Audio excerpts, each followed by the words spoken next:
안녕하세요. 이제 세법 첫 주 진행해 보시고 이제 두 번째 주 진행하니까 이제 선생님 이제 자주 보네요. 아마 그러실 거예요. 자주 보면 여러분들이 좋아요 눌러 놓으시고 알림 설정까지 해 놓으시면 또 다음 주에도 또 뜰 거예요. 그래서 이 자료들이 계속 여러분들에게 띵동 문제 왔어요. 그럴 거예요. 그러면 저하고 그때그때 이제 문제를 같이 한번 해설해 보시고 여러분들의 좀 내가 문제를 풀었을 때, 야, 이거 좀 의문스러웠는데 하는 부분들을 아마 제가 짚어드릴 거예요. 그래서 오늘도 여러분들 활기차게 문제를 풀면서 이거 정답이다. 나는 맞췄지 하고 여러분들하고 같이 한번 진행을 해볼 테니까 여러분들도 재밌게 따라오시기 바라네요. 그러면 1월 10일 문제로 해설을 들어가죠. 1월 10일은 용어 정리에 대한 내용으로 옳은 걸 찾아라. 그래서 용어 정리 지문은 전체로 묶어서 시험 문제가 나올 수도 있지만 지문 한 줄, 두 줄만 나올 수도 있다는 걸 알아두시고 용어하고 관련된 지문은 놓치시면 안 돼요. 그러면 제가 여기서 중요 단어를 체크를 해볼 테니까 여러분도 따라서 한번 해보시죠. 납세 잘한 그랬어요. 그래서 납세 잘한하고 딱 나오는 순간 요거는 내 것이든 남의 것이든 모두 내 것 남의 것 모두 받아가려 내가 내 것을 내든 남의 걸 내든 전체를 정부에게 내주는 걸 납세자라고 그래요. 내 것 남의 것 상관하지 않는다는 걸 주의하세요. 모두를 정부에게 납부해 주는 걸 납세자라 하기 때문에 그 다음에 이제 문제 딱 나오면 여기에요. 특별 징수하여 납부할 의무는 여기 포함인가 제외인가 이제 요걸 찾는 거예요. 잘 생각하셔야 돼요. 납세자는 그러면 내 거든 남의 거든 모든 개념이 모두 포함해서 이걸 정부에게 내주는 사람이니까 특별징수라는 것은 다른 사람의 세금을 받아가지고 내가 정부에게 납부해 주는 거예요. 그러면 특별징수 그러면 남의 세금을 내가 받아가지고 정부에게 전달하는 사람, 이 사람도 납세자 속에는 포함하니까 제외라고 하면 틀리고 여기를 포함으로 이렇게 바꾸셔야 되는 거예요. 그래서 시험 볼 때는 이게 포함이냐 제외냐 여기를 물어보는 거예요. 그러면 앞에 지문이 납세 의무자란 하고 나오면 납세 의무자는 내 것만 내가 정부에게 납부하는 사람을 납세 의무자라 하기 때문에 그때는 특별징수 남의 걸 받아서 전달하는 사람은 제외가 돼요. 그런데 여기에서는 납세 잘하겠기 때문에 남의 것까지를 포함하여 전달하기 때문에 특별 징수하여 납부할 의무는 포함이 되는 거예요. 그럼 여기는 제외를 하겠으니까 1번은 탈락. 두 번째, 표준 세율에서 표준이란 말이 나오기만 하면 딱 생각하세요. 표준은 플러스 마이너스 올렸다 내렸다 세금을 올릴 수도 있고 내릴 수도 있고 표준 세율 그러면 세율 자체가 올라갈 수도 있고 내려갈 수도 있는 거. 그럼 끝으로만 파는 거예요. 하감할 수 없느냐 아니라 있는. 하감 더하기 감 빼기 더하기 빼기가 가능한 것을 표준 세율이라고 그래요. 네, 가산세 그러면 여기서요. 이렇게 가산세라고 나오기만 하면 딱 한 글자 찾으라 했죠. 여러분 찾을 때 의무. 요 글자만. 의무만 딱 찾고 나머지 읽지 마세요. 가산세란 그러면 의무의 성실한 이행을 확보하기 위하여 의무의 성실을 이행하지 않았을 때 벌칙으로 물리는 게 가산세입니다. 이 뜻이에요. 그래서 반드시 가산세라고 나오면 의무라는 단어만 동그라미 딱 치시고 무조건 너는 오케이 이러면 돼요. 네, 징수금이라는 것은 걷어들이는 거, 정부가 걷어들이는 금액인데 여기는 지방자치단체에서 걷어가는 거 그랬으니까 지방세, 체납처분비, 공과금이 아니라 가산금이 돼요. 공과금은 이건 세금이 아니에요. 그래서 공과금은 세금이라고 말하시면 안 돼. 그래서 공과금은 징수금 안에 절대로 들어가시면 안 돼. 네, 연대라는 말이 나오잖아요. 그럼 이렇게 연대라는 말이 나오면 딱 하나. 연대는 모두 동일한 같은. 그런데 가름이라고 나왔네요. 가름이라고 나오면 가름하여 이 말은 제2차 납세 의무라는 이야기예요.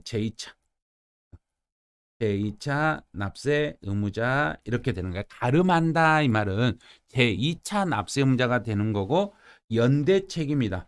그러면 연대하여 이 말은 곧 동일한 이런 뜻이에요. 연대는 동일한 개념이고 제2차는 가름하여 대신하는 개념이에요. 그래서 문제 풀 때 연대라는 말이 나오면 뒤에 가서 동일한이라는 글자만 찾으시면 되고 제2차가 나오면 가름한다 요것만 찾아주시면 돼요. 그러면 이 중에서 옳은 걸 찾아라 그랬으니까 정답은 3번 이렇게 찾는 거예요. 이런 식으로 찾아가시면 돼요. 네, 1월 11일 문제로 넘어가 보죠. 우리나라의 조세 정책에 대한 설명으로 틀린 걸 찾아라. 요게 작년 32회 부동산 학개론 시험과 작년 감정평가사에서 나왔던 문제를 우리 부동산 학개론 시험에서 응용했던 문제예요. 이게 이런 형태로 이제 부동산 학개론 시험에서 출제가 되네요. 취득세 감면은 부동산 거래 활성화에 기여할 수 있다. 그럼 취득세를 깎아준다. 취득세를 좀 깎아주니까 거래할 때 내가 물건을 사고 팔 때 세금 부담이 좀 줄어드니까 부동산 거래를 활성화시킬 수는 있을 거란, 기여한다가 아니라 할 수 있을 거란 이야기예요.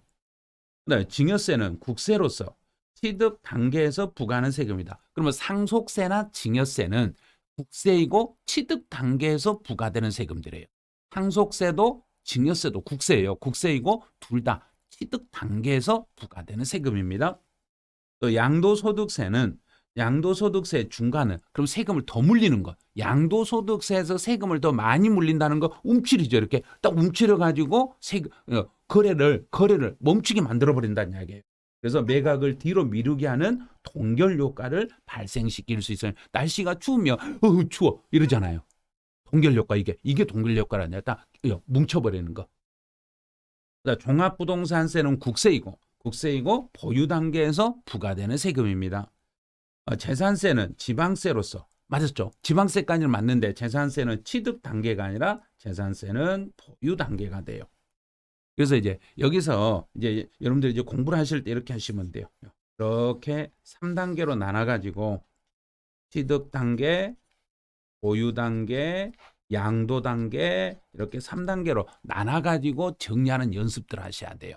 그래서 제일 먼저 취득 단계에서 부과되는 건 취득세나 등록면허세나 상속세나 증여세 같은 게 취득 단계에서 나오는 세금이에요. 네, 보유 단계에서 나오는 것은 재산세나 종합부동산세가 대표적인 보유 단계예요. 양도 단계에서 나오는 건 양도소득세가 되는 거예요. 이렇게 처음에 하실 때는 기본 베이스만 까시란 이야기예요. 처음에는 기본 바탕만 까시고 너무 깊게 들어가지 마시고 그 교재에 나와 있는 내용이라고 해서 전부 다 암기하려고 하시면 안 돼요. 처음에는 너무 깊게 들어가지 마시고 내가 할 수 있는 범위까지만 차근차근 하면서 이렇게 따라오신 게 그게 훨씬 더 도움이 되세요. 이렇게 하시면 돼요. 그래서 이제 1월 11일은 틀린 걸 찾아라 그랬으니까 틀린 것은 5번. 재산세는 지방세는 맞았는데 취득 단계가 아니라 보유 단계이기 때문에 이게 틀렸어요. 이제 1월 12일 문제로 가보죠. 여기서는 제척기간과 소멸시효에 대한 내용으로 틀린 걸 찾아라 그랬어요. 이거는 처음 공부하시는 분들은 상당히 어려워요. 제척기간이라는 게 뭐냐면 내가 세금 신고를 잘못했건 잘했던 정부가 조사하는 시간을 제척기간이라고 그래요.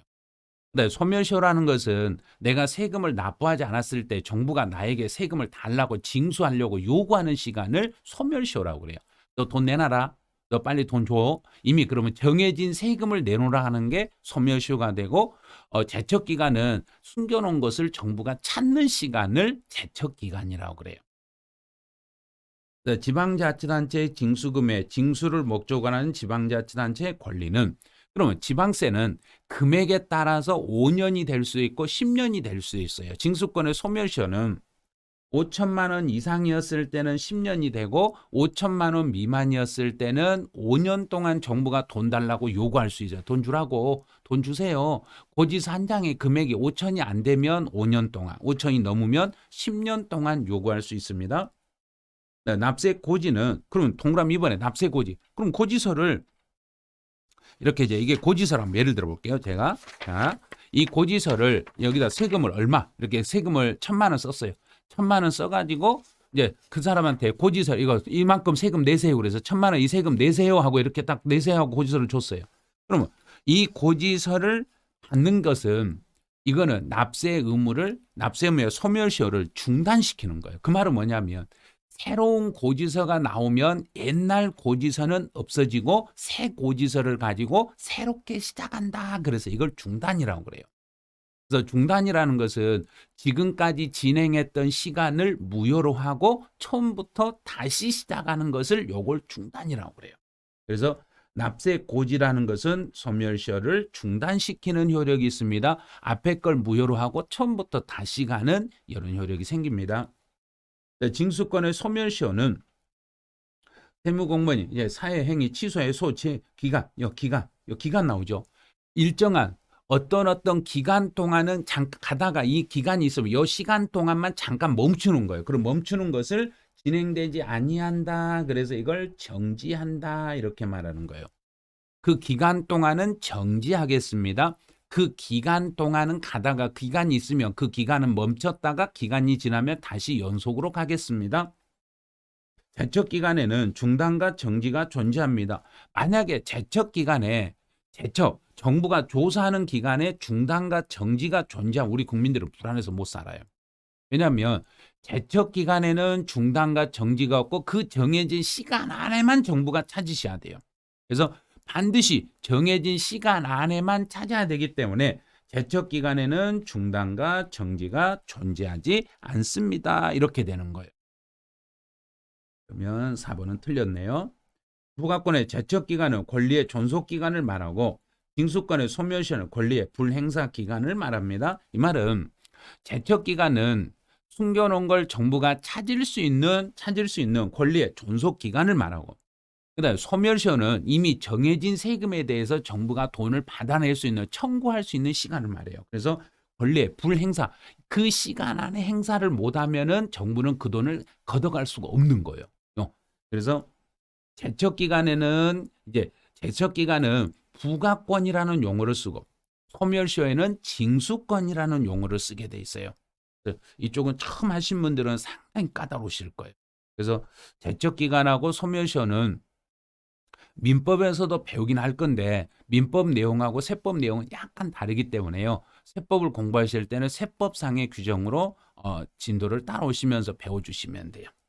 12일 문제는 이 정도 하시고 13일 문제로 한번 가보죠. 13일은 이제 취득세 문제네요. 취득세에 대한 설명으로 옳은 걸 찾아봐라 그랬어요. 1번은 취득세 납세 의무자는 그럼 취득세 납세 의무자는 그 물건을 사실상 취득한 사람에게 세금을 물리는 거예요. 물건을 사지도 않은 이거 예를 들어서 제가 이 펜이 이게 건물이라 봐요. 이 건물을 눈으로 보고만 있어요. 보고만 있는데 정부 공무원이 너 봤으니까 세금 내놔. 에이 내가 봤는데 아직 사지도 않았는데 무슨 세금이냐고. 아니 내가 물건을 취득해야만 세금 내는 거 아니에요. 그랬어요. 그러면 관세율 현재 취득세 과세대상 재산의 소유자로 등재되어 있는 자가 아니라 사실상 등재 안 돼도 상관없어요. 사실상 그 물건을 취득한 자, 이 사람에게 세금을 물리는 거예요. 사실상 취득하면 취득한 그 사람이 세금을 내는 거예요. 그래서 취득세라는 건 등기 등록을 꼭 해야만 되는 게 아니라 물건을 내가 취득해가지고 그 물건에다 이름을 쓰지 않아도 돼요. 이름 쓰지 않아도 실제 내 거라는 사실이 확인이 되면 그때 취득세를 부과하게 되는 거예요.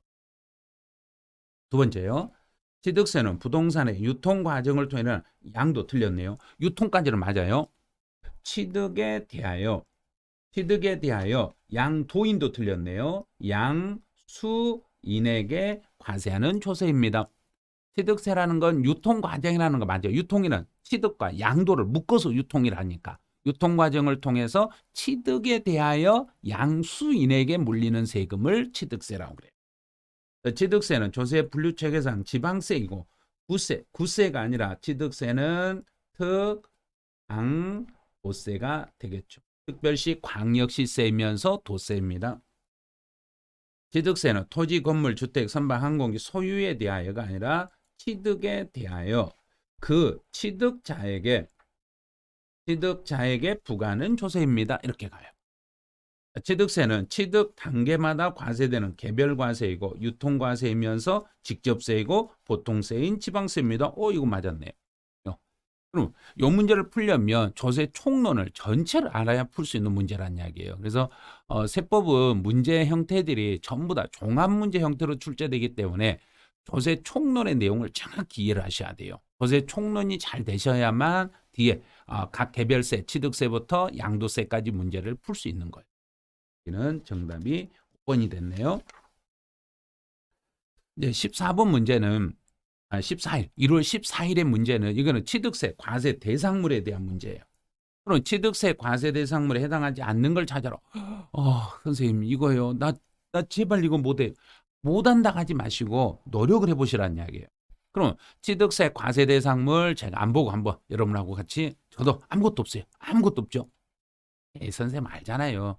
그렇죠. 저는 알죠. 그럼 알면 쉽죠. 그런데 모르는 분들은 하나씩 따라서 해보세요. 자, 총 취득세 대상물은 14개가 나와요. 14개라 하니까 처음부터 14개예요. 그걸 그렇게 부담 갖지 마시고 14개 기껏 14개밖에 안 돼요. 자, 첫 번째 부동산. 부동산 취득하면 취득세 내는 거예요. 부동산 하나 나왔죠. 그다음에 차량, 기계, 항공기, 선박. 다시 부동산, 차량, 기계, 항공기, 선박을 취득하면 취득세를 내는 거예요. 여기까지 됐죠? 그 다음에 광어권, 어권, 양식어권. 다시 광어권, 어권, 양식어권. 여기까지. 그러면 8개 나왔죠? 그럼 다시요. 부동산, 차량, 기계, 항공기, 선박. 광어권, 어권, 양식어권을 취득하면 취득세를 내고 거기다가 임목, 서 있는 나무 중에 취득세 물리는 나무가 있어요. 임목도 취득세 대상. 그럼 9개 나왔네요. 이제부터 이제 각종 회원권을 보면 돼요. 골프 회원권, 컨도미니엄 회원권, 요트 회원권, 종합체육시설 이용 회원권, 승마 회원권. 각종 회원권들 있죠. 이 회원권들도 취득세 대상이에요. 그래서 총 14개가 되는 거예요. 그럼 문제를 보면서 이걸 연습을 해요. 회원권은 전부 대상이에요. 회원권. 네, 부동산 대상이에요. 방어권, 어권 대상이죠. 항공기 대상이죠. 전세권 없었죠. 선박 대상이네요. 양식업권 있었네요. 부동산 임차권 없었죠. 지상권 없었죠. 취득할 수 있는 권리 없었죠. 이런 식으로.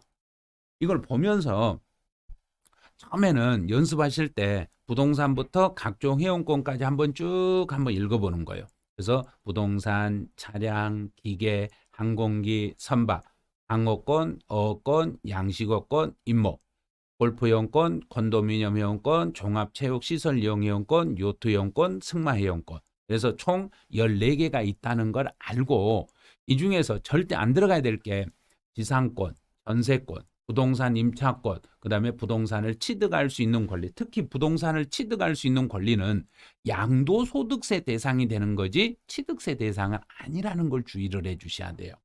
그래서 해당하지 않는 걸 찾아라 그랬으니까 하나, 둘, 셋, 넷. 이런 식으로 찾아내시면 돼요. 그래서 문제에서 해당되지 않는 걸 찾아라 그러면 해당하는 것을 찾는 것보다는 해당하지 않는 걸 찾아도 되는데 지금 취득세 과세 대상물을 공부하실 때는 대상의 종류 14개를 한 번씩 책을 한번 쭉 읽어보시는 게죠. 막 쓸라가지 마시고 부동산부터 각종 회원까지 막 이렇게 막 깜지치기로 쓰지 마시고 책에 있는 걸 그대로 읽으세요. 몇 번 읽어보세요. 여러 번 읽다 보면 숙달이 되고 읽었던 내용을 문제로 보면서 문제에서 틀린 건 X를 이렇게 그어가면서 풀면 훨씬 빨리 풀려요. 그래서 과세 대상물은 그 정도 정리를 해주시면 돼요. 이제 1월 15일 문제로 한번 가보죠. 취득세, 납세 의무자에 대한 설명으로 옳지 않는 걸 찾아라.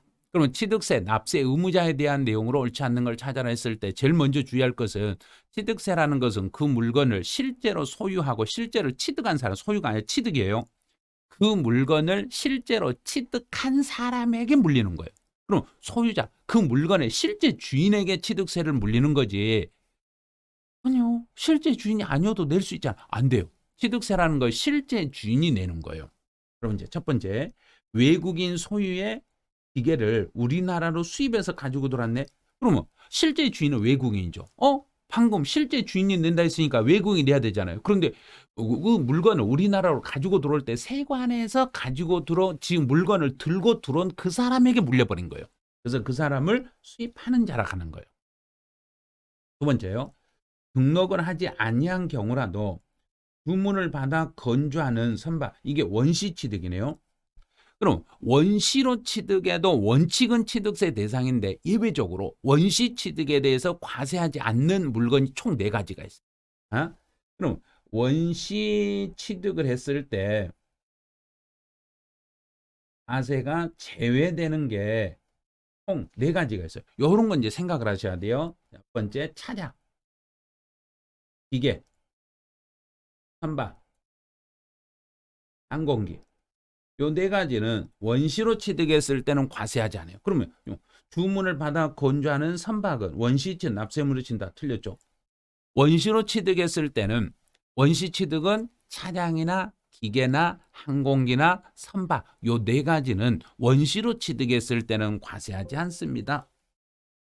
그러면 2번이 답이네요. 3번 주택조합이 조합원용으로 취득. 여기서 필요한 거 조합원용이라는 거. 조합원용으로 취득했으니까 당연히 그 물건의 주인은 조합원이니까 조합원이 세금을 내는 거예요. 네 번째로 등기가 필요한 물건을 부부가 배우자나 직계 존비속 간의 거래는 원칙은 증여예요. 배우자나 직계 존비속 간의 거래는 원칙은 증여인데 대가 관계가 객관적으로 입증이 되면 그때 가서 유상으로 보는 거예요.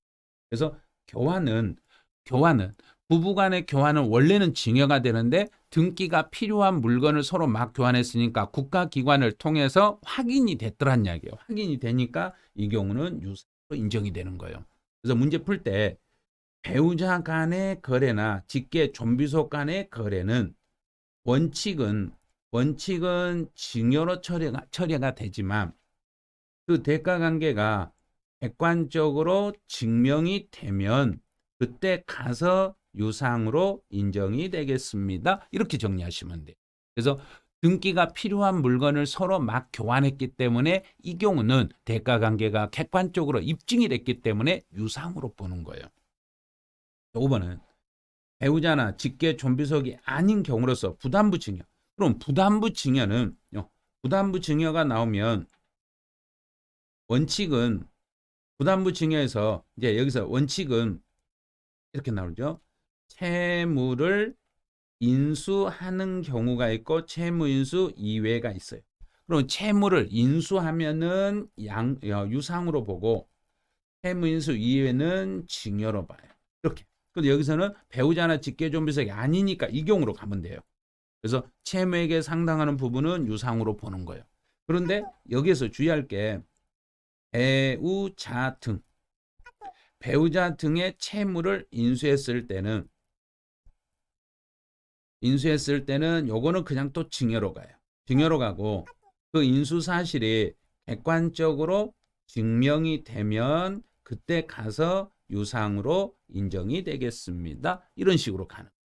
그래서 배우자나 직계 존비속 간 거래인지 아니면 배우자나 직계 존비속이 아닌지를 요걸 구별을 해 주셔야 돼요. 이렇게 해 주시면 돼요.